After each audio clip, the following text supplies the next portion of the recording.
welcome to this news hour on Equinoxe Television, live from my headquarters in Cameroon's economic capital, Douala.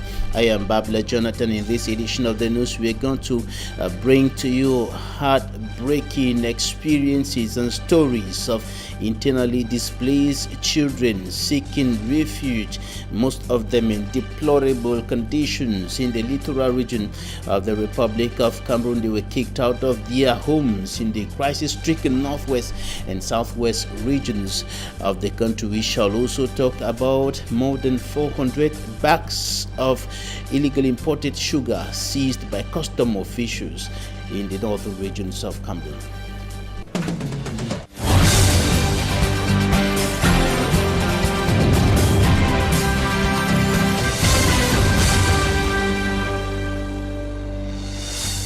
Despite efforts of security and defense forces and the customs department, illegal trade continues rising in intensity in the Republic of Cameroon. More than 480 bags, about 485 bags of illegally imported sugar have been seized by custom officials in the far north region of the Republic of Cameroon, as Manchikan Gabriel reports. Another success recorded by custom officials in the Grand North of Cameroon. 485 bags of sugar illegally transported to Cameroon were seized by Halkomi 3 in Magada. This sugar was coming from Durbe. They took the direction of Marwa. So we got them at the entrance of Marwa, precisely at Magada. To import sugar, you need an authorization from the Ministry of Trade. So he did not have this authorization. Reports say the owner bought empty bags of rice from Cameroon, which he later transferred the sugar into them before transporting it into the country. This sugar was put in bags of flour. They took bags of flour from Cameroon to Nigeria to put in the sugar.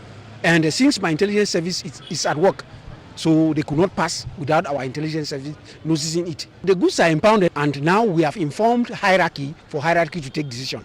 It's not been long that the same group of custom officers impounded more than 100 bags of sugar in Kuseri, in the far north region of Cameroon. Sugar can be transported into Cameroon only when you have an authorization from the Ministry of Trade. Now to the town of Boye in the southwest region of the Republic of Cameroon. We'll talk about some illegal activities equally going on there within the framework of intra-urban transport, notably concerning the taxi drivers in the town of Boya. Some individuals intercepted, identified as persons suspected of involvement in the theft of vehicles in the town of Boya, and they were intercepted by some persons within the framework of within the landscape of taxi drivers in the town of Boya, and they identified as persons who come into the town and steal vehicles and transport them back to Douala, where they are sold here in the town of Douala.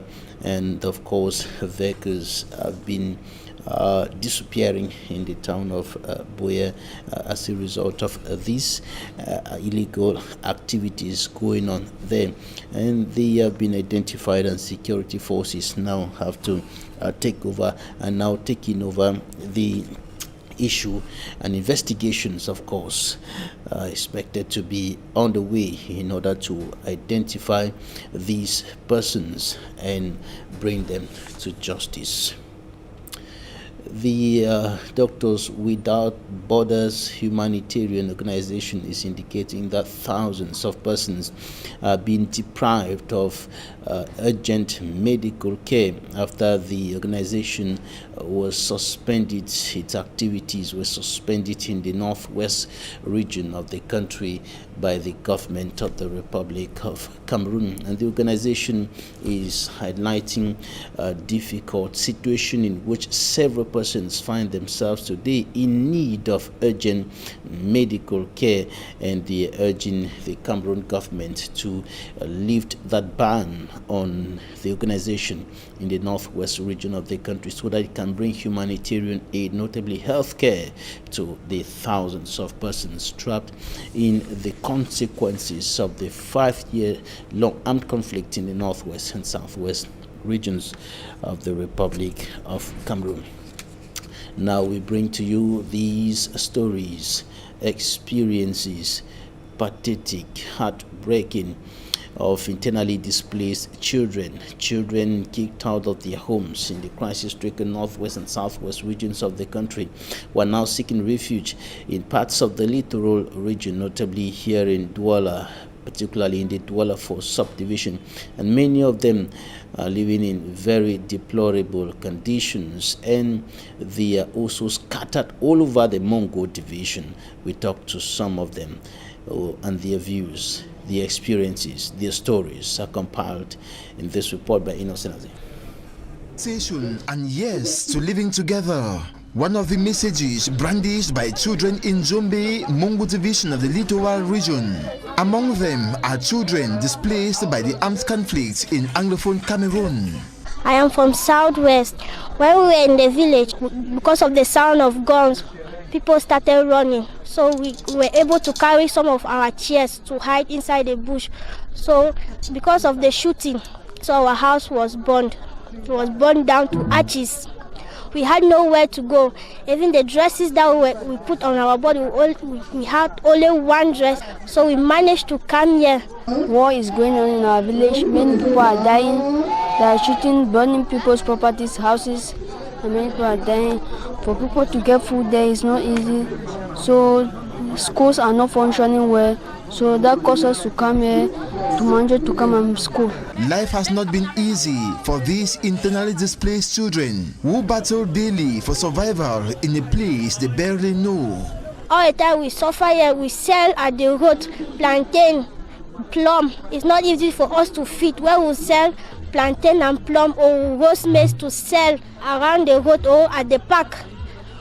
The money that we get is the money that we use to feed ourselves. Even to buy dresses for ourselves, it's not easy. Their wish is for normalcy to return so they can go back home. Begging the government to help us, please bring Cameroon back to one, so that all of us will go back to the village where we were situated, where we were happy. I'm begging the government to solve the problem that is happening in our country. While awaiting the return of peace, they are guided at these frustrating moments. A lot of kids are suffering from trauma, from burned homes. They lost their parents. They went through a lot of hardship, and today we're able to slowly, because it's not an easy task, because they've been through a lot of hurt, so we're able to slowly develop them. We're able to slowly better their mentality, make them feel at home, make them feel love, try to make them forget the trauma, and let them know that there's a future ahead of them, that we love them and we can give them a better tomorrow. These children in Zombe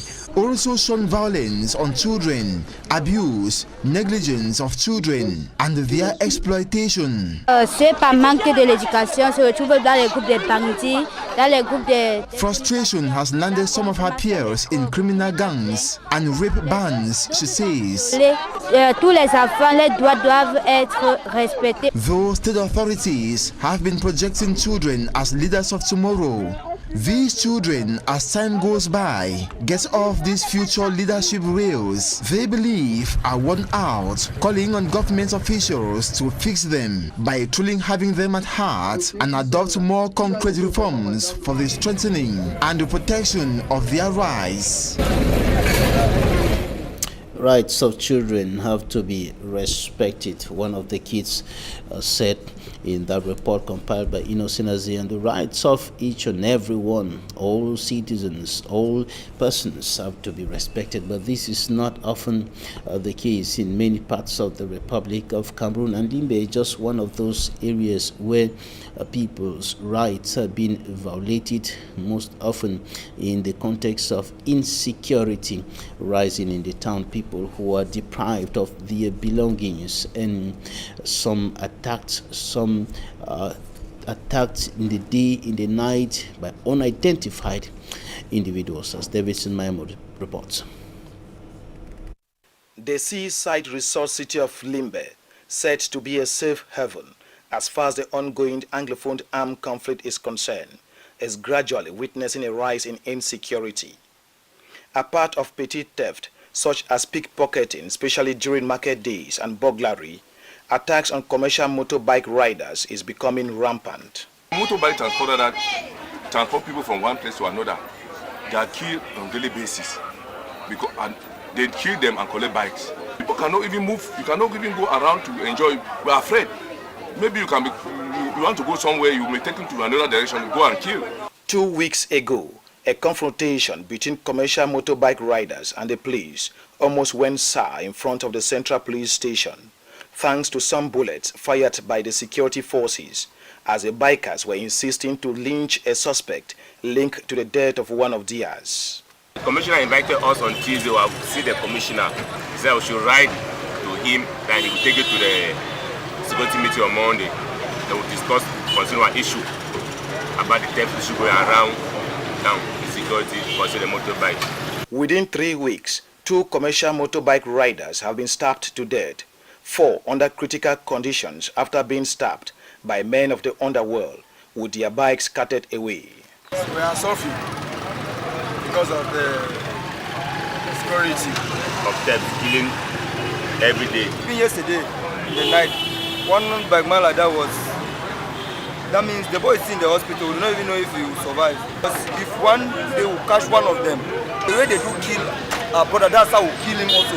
Show lesson for the others. Some commercial motorbike riders apportion blame to the administration, especially the council, to have hijacked the sector, suspending the activities of the union and syndicate, making it difficult to know all riders in the city and track down the perpetrators of the act. Now we don't have any union. Now we can trace out the cause. Now the increase in crime wave is attributed to increase in population due to the influx of internally displaced persons. It's saturated, so you don't know who is who again. There are people sleeping in the street, sleeping in abandoned buildings. They just wake up in the night, they look for something to eat. So the insecurity is above us. In an off-camera chat with the Central Commissioner and the company commander of the National Gendarmerie for Fako, both men assured the total security of the people and their property, while calling on the population to collaborate with the defense and security forces. For us, the security that are put in place, they should change their strategy. Security we are having is not enough. Government has to put enough security in town, all the junctions in town.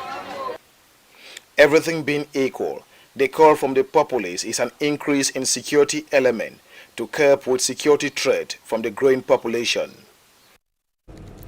And as I indicated earlier, insecurity is also threatening business persons or transporters in the intra-urban transport sector in the town of Boya, and 2 persons are now behind bars at the police station in the police station in Boya for allegedly trying to steal a taxi in the town, and the 2 were caught in a car transporting 4 persons who came into Boya earlier today. The number plate, that is the number plate of the vehicle transporting them, was hidden in the area of the car where the spare tire is normally kept under the control of taxis in the Boya comes at a time when the stealing of cars, notably cars used for intra-urban transport, has become rampant. Now in news out of the Republic of Cameroon, there have been reports of heavy fighting in the northern Ethiopian region of Tigray, where a war broke out 8 months ago. And of course, Tigrayan troops, considered terrorists by the national government, appear to have launched an offensive against federal troops and their allies, putting South towards that is pushing south. That's the regional capital, Mekele. And they say they have taken control of towns including Adigrat near the Eritrean border, and almost complete news blackout makes verification almost impossible. But witnesses say they have seen Ethiopian military convoys in retreat. Ethiopia's government is facing growing international pressure to end the fighting to avoid a famine in Tigray. A coalition of opposition political parties in the Central African Republic has called on Russia's private security forces to leave the country. The group says it is organizing protests against the Russians, who it accuses of abusing civilians while fighting rebels. In the latest incident, the contractors are said to have killed 10 villagers and burned homes in the northeastern Koto region.